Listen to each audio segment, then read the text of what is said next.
Terima kasih pemirsa, Anda masih menyaksikan Etalase Indonesia semuanya ada. Tentunya masih bersama dengan saya, Krisna Livia, dan juga rekan saya, Niken Hapsari. Nah, Krisna, senang banget hari ini kita ditemani oleh seorang dokter yang cantik dan imut yang berada di tengah-tengah kita kali ini. Assalamualaikum, halo Dok. dokter, assalamualaikum. Waalaikumsalam, Mbak Krisna, Mbak Nike. Gimana kabarnya hari ini, dokter? Alhamdulillah sehat. Sehat dan ceria banget tentunya ya. Apalagi kali ini kita akan bahas seputar informasi yang sangat terupdate ya kan, terus terutama ini seputar kesehatan pemirsa. Dan baru-baru ini ada sedikit bocoran bahwasanya Indonesia terkait kasus TBC ini katanya meningkat, dokter. Apakah itu benar? Iya, betul banget. Indonesia tuh saat ini menduduki peringkat kedua dunia dengan kasus angka tuberkulosis tertinggi setelah India. Dulu nomor 3, dulu setelah India, China, Indonesia. Sekarang naik peringkat. Aduh, sedih banget sih ini ya. Tapi mungkin by the way untuk para pemirsa di rumah juga mungkin masih bertanya-tanya ya. Mungkin ada yang masih awam terkait TBC ataupun tuberkulosis ini. Ini dokter bisa sedikit menjelaskan kepada pemirsa di rumah apa sih itu penyakit TBC? Silahkan dok. Oke, penyakit TBC adalah infeksi kuman Mycobacterium tuberculosis. Kuman TBC ini 90% menyerang paru-paru, tapi bisa juga menyerang di semua organ tubuh kita. Yang nggak bisa terkena itu cuma kuku aja, bisa kena ke rambut, mata, saluran nafas, saluran cerna, usus, tulang, ginjal, semua organ bisa kena, tapi 90% mengenai organ paru-paru. Ternyata ini bisa mengenai tubuh kita Betul. terkecuali kuku ya. Aku baru Iya. tahu loh. Bisa mengenai semua organ. Luar biasa penyakit yang bisa mengenai semua organ. Tapi ini nggak hanya berbentuk kayak batuk-batuk aja kan dok? Betul, enggak. Tergantung organ yang terkena gitu. oke. Tapi 90% mengenai paru-paru. Jadi dominan ya keluhannya ke arah saluran nafas. Oke. Iya. Ternyata TBC ini bisa menyerang semua saluran Bisa, tubuh ya dok. betul. Nah, tapi kalau untuk gejalanya sendiri, Dok, orang yang terkena TBC ini apa aja nih? Menunjukkan apa gitu? Gejala penyakit TBC itu bervariasi. Bisa dimulai dengan demam meriang, tidak ada nafsu makan, kemudian penurunan berat badan, kemudian karena 90% mengenai organ paru-paru, keluhannya bisa batuk yang nggak jelas penyebabnya, nggak sembuh-sembuh, bahkan bisa disertai darah, kemudian bisa juga menggigil, keringat malam, kemudian kalau pada kasus yang lebih parah bisa terjadi sesak, penurunan kesadaran, bahkan bisa menyebabkan kematian. Wah, ini dia yang berbahaya banget ya. Tapi by the way untuk cara penularannya sendiri, ini bagaimana dok? Terutama ini yang aku agak worry yang tadi dokter bilang ternyata TBC ada juga loh yang berbentuk yang lainnya ya. Betul. Nggak hanya menyerang di saluran paru-paru walaupun itu persentasenya sedikit. Iya, betul sih. Jadi penularan TBC ini melalui terhirupnya droplet yang mengandung kuman TBC pada penderita yang berasal dari batuk saat bicara, kemudian bersih. Ini dropletnya mengandung kuman TBC terhirup oleh orang-orang di sekitar kita, kemudian bisa masuk ke dalam tubuh. Apabila daya tahan tubuh kita bagus, kuman TBC dalam tubuh ini bisa ditekan sehingga tidak menimbulkan penyakit. Tapi apabila daya tahan tubuh kita lemah, droplet yang terhirup ke dalam tubuh ini bisa menyebabkan penyakit TBC. Waduh, ini kita kan nggak tahu ya situasi lingkungan kita bagaimana. Betul. Apakah orang tersebut terjangkit TBC atau tidak? Ya, yang penting kita harus bisa menjaga diri, kesehatan itu lebih penting ya. Penting banget. Tapi sedikit terlewat kayaknya tadi nih kalau kita udah bahas gejala-gejalanya nih dok, tadi dokter bilang, tapi sebetulnya penyebabnya tuh apa gitu TBC ini tuh? Iya, TBC ini disebabkan oleh kuman Mycobacterium tuberculosis. Itu ya kuman ini bisa masuk melalui tubuh dari kita menghirup droplet yang berasal dari penderita TBC. Oke. Gitu. Berarti hanya memang ditularkan dari penderita TBC ke yang belum pernah tertular ya, Betul. bukan mungkin pengaruh gaya hidup dok, ataukah sering merokok atau enggak begitu? sih. Kalau enggak ya? TBC ini penularannya memang secara kontak erat melalui droplet yang dikeluarkan penderita TBC saat dia bicara, saat dia batuk, saat dia bersin, seperti itu. Tapi kalau untuk gejala umumnya sendiri yang sering banget terlihat yang mendominasi ketika seseorang terjangkit TBC, ini kira-kira apa dok? Apakah kita harus menjauhi juga atau bagaimana? Oh enggak, jadi angka penyakit TBC ini kan angkanya sangat tinggi. Jadi kita harus memutus rantai ini dengan ya mensupport semuanya. Tentu kita mensupportnya dengan cara mendukung kan pengobatan TBC ini pengobatannya jangka panjang, obatnya banyak, besar-besar. Jadi memang harus ada support dari lingkungan juga. Cara mencegahnya sih kita cukup dengan menjaga pola hidup sehat, kemudian tentu saja mensupport si yang sakit ini supaya tidak menyebarkan ke orang sekitarnya seperti itu. Oke, ini untuk cara mensupportnya sendiri bagaimana dok? Sedangkan mungkin kalau kita berdekatan dengannya, ketika kita berbicara dengannya, takutnya terkena entah itu droplet atau lain sebagainya lah ya, yang bisa menjadi apa ya pemicu kita juga untuk terkena. Ini bagaimana dok? Kalau dari kita sih ya paling menggunakan masker, itu aja sih. Yang paling penting sebenarnya pada penderitanya, orang kalau sudah menderita TBC, ini harusnya menjaga penularan dengan apa namanya? Berdiam diri, mengisolasikan diri? Enggak harus berdiam diri, tapi menjaga etika batuk yang benar, memakai masker. Kemudian yang paling utama disiplin minum obat secara benar. Itu akan memutus mata rantai. Betul, peningkatan angka kesakitan TBC gitu. Kalau untuk langkah utamanya nih dok, misalnya udah ada indikasi atau gejala nih, aduh kita batuk nggak sembuh-sembuh, terus kemudian ada darah yang keluar gitu. Langkah utama yang harus kita lakukan apakah mungkin menerapkan etika-etika tadi, apakah langsung harus cek aja nih takutnya ini betul TBC ya. gitu. Apabila kita sudah mengalami gejala-gejala yang batuk nggak sembuh-sembuh lebih dari 2 minggu, udah diobati dengan penyebab yang tidak jelas, kemudian penurunan berat badan, demam sudah lebih dari 2 minggu dengan penyebab yang tidak jelas, penurunan berat badan dan lain sebagainya, sebaiknya kita mendatangi Fasiankes terdekat untuk menegakkan diagnosis TBC. Nanti dari Fasiankes akan dilakukan pemeriksaan dahak, pemeriksaan ronsen paru-paru jika diperlukan, pemeriksaan darah jika diperlukan. Kemudian apabila nanti diagnosisnya tegak TBC, tentu yang paling utama adalah bagi penderita disiplin minum obat TBC dengan benar, dan satu keluarga yang kontak dengan penderita ini sebaiknya melaporkan juga ke puskesmas terdekat supaya di screening, dilakukan pemeriksaan untuk pencegahan TBC dengan meminum yang namanya TPT, terapi pencegahan TBC. Terapi pencegahan TBC ini harus dilakukan pemeriksaan dulu. Jadi bagi penderita TBC yang memang sudah positif TBC sebaiknya lapor ke puskesmas terdekat supaya nanti dapat ditata laksana. Seperti itu. Ini prosedurnya agak lumayan rumit ya, tapi kalau misalkan dijalani insya Allah ini bisa memutus mata rantai dan orang-orang juga bisa yang dekat dengan dia juga sehat ya. Betul, ini program pemerintah kok. Jadi pemerintah sedang konsen untuk menanggulangi wabah TBC ini. Jadi kalau misalnya kita di anggota keluarga ada yang TBC, kita lapor aja ke puskes. Nanti puskes akan mendatangi kita. Oh gitu. Betul, akan mendata, kemudian dilakukan pemeriksaan. Ini perlu diberikan TPT atau terapi pencegahan TBC atau tidak, seperti itu. Tapi itu berbayar atau gratis? Oh tidak, gratis. Oh, gratis. Ini program pemerintah, betul. Waduh, ini pemerintah sangat support sekali ya untuk memberantas TBC. Karena memang sudah mengkhawatirkan gitu. Jadi harus segera dilakukan tindakan untuk mengurangi angka TBC yang sudah makin meningkat. Iya. Tapi dok, aku pengen tanya nih untuk seorang yang sedang hamil, seorang ibu atau ayah lah ya, ini apakah bisa berpotensi untuk menularkan TBC ke anaknya dok? Kalau dari misalnya dari ibu ke kandungan sih enggak ya. Kalau misalnya ibu ke anaknya, ayah ke anaknya tentu bisa. Itu justru potensi tinggi banget.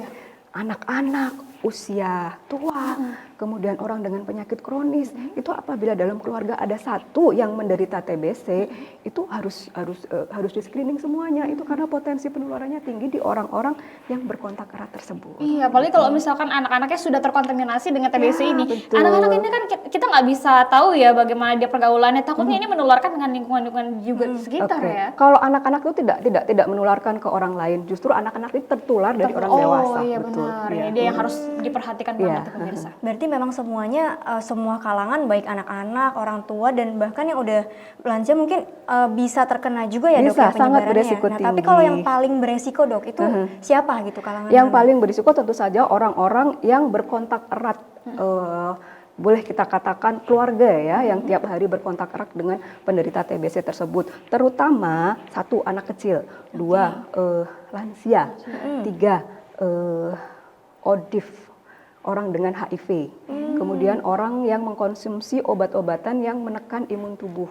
Ini sangat beresiko tinggi. Wah, kalau misalnya ada ini nggak sih dok pembedaan misalnya perempuan nih yang lebih rentan gitu atau laki-laki gitu ada nggak sih dok? Enggak ada kecenderungan gender. Namun memang dari statistik laki-laki memang lebih banyak kasusnya. Oh, lebih banyak kasus ya ternyata ya untuk laki-laki ini. Tapi dok, kalau untuk penderita TBC ini, apakah ada makanan-makanan yang mungkin dipantang atau yang dilarang dok?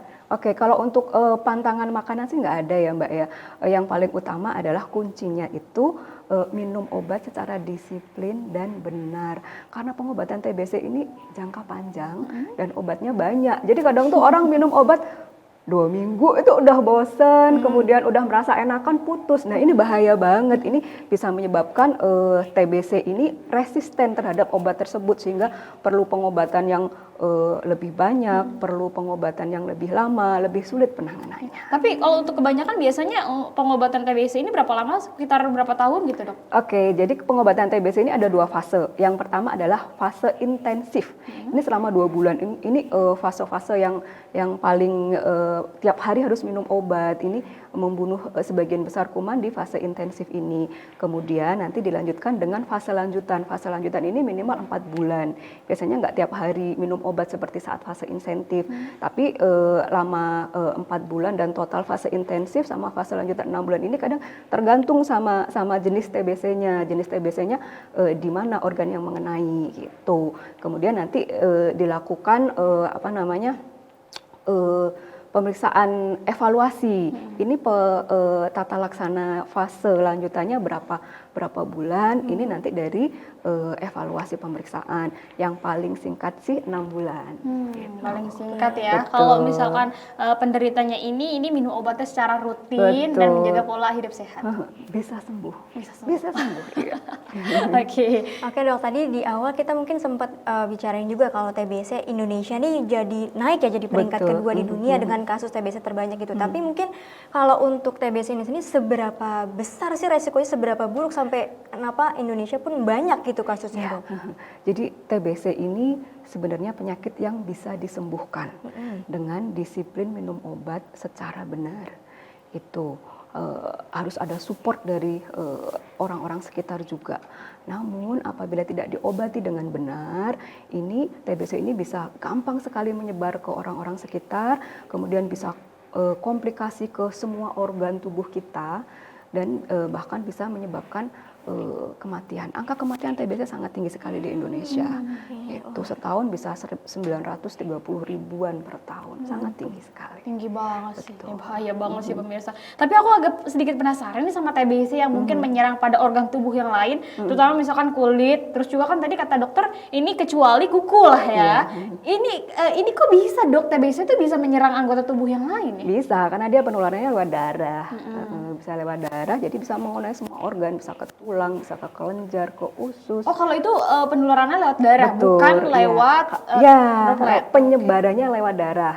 Kalau penularannya melalui droplet, seperti itu. Oh ya ini harus benar-benar diperhatikan banget ya pemirsa untuk kita juga menjaga kebersihan ya. Betul. Iya, cuci tangan ketika sebelum makan. Betul, karena ini bukan penyakit yang sepele ya dok ya, tentu, karena ya. sangat mengerikan juga kalau tadi kita dengar kasusnya seperti apa di Indonesia, kemudian resiko buruknya terjadi akan seperti apa gitu kan. Tapi kalau untuk pencegahannya nih dok, apa yang harus kita lakukan di luar mungkin kita menjauhi orang yang tidak berkontak dengan orang yang TBC gitu, selain iya, itu mungkin. melindungi ya. Kalau pencegahannya ini sebenarnya bisa dimulai dari bayi baru lahir usia 2 bulan itu lakukan vaksinasi BCG.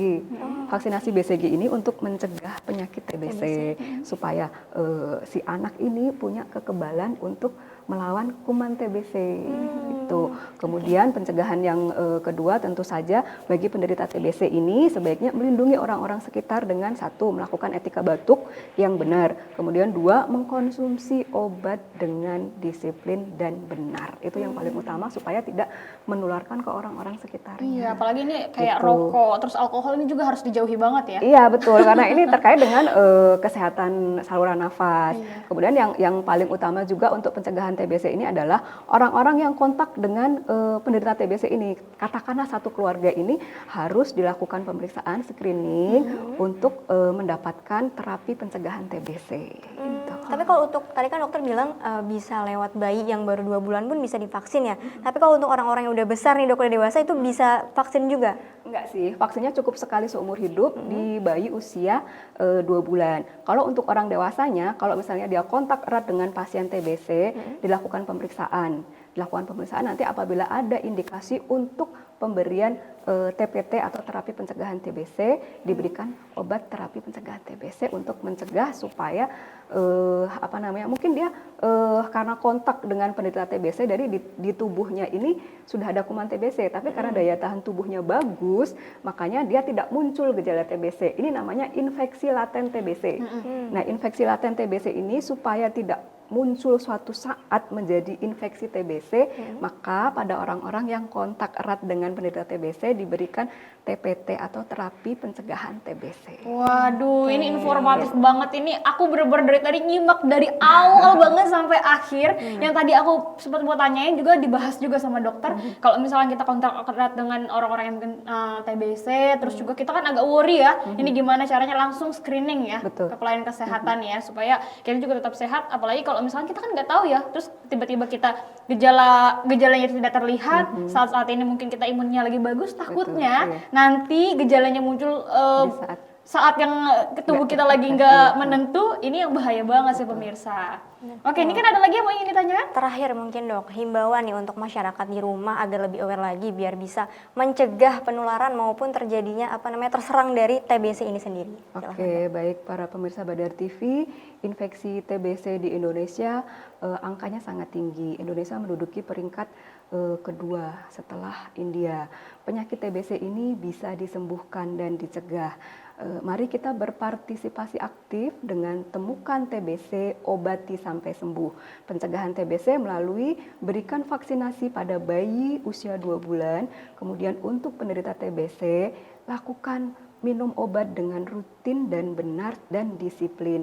Kemudian lakukan etika batuk dengan benar, dan untuk orang-orang sekitar yang kontak erat, segera lapor ke puskesmas terdekat untuk pemeriksaan lebih lanjut dan mendapatkan terapi pencegahan TBC atau TPT. Ya, apalagi ini sekadar informasi untuk para pemirsa di rumah bahwasanya untuk pengobatan TBC ini sudah dianggarkan oleh pemerintah ya, Dok, ya? Betul, gratis, termasuk pemeriksaan screening untuk kontak erat itu ditanggung oleh pemerintah. Obat-obatnya langsung ke rumah sakit atau ke puskesmas? Ke puskesmas. Oh, ke puskesmas terdekat dulu pemirsa. Oke dokter, terima kasih banyak, ini sudah memberikan banyak banget informasi. Aku benar-benar nyimak banget dari awal sampai akhir, dan mudah-mudahan juga ini bisa menjadi bahan perhatian juga untuk para pemirsa di rumah ya, untuk tetap aware terhadap kesehatan. Terus juga ini agak menjaga kontak kalau misalkan ada teman yang mungkin sedang terkena TBC atau bagaimana, harus menjaga kesehatan juga, itu penting. Betul banget, intinya catat poin-poin penting yang tadi udah dokter sampaikan juga dan bisa kita terapkan untuk mencegah penularan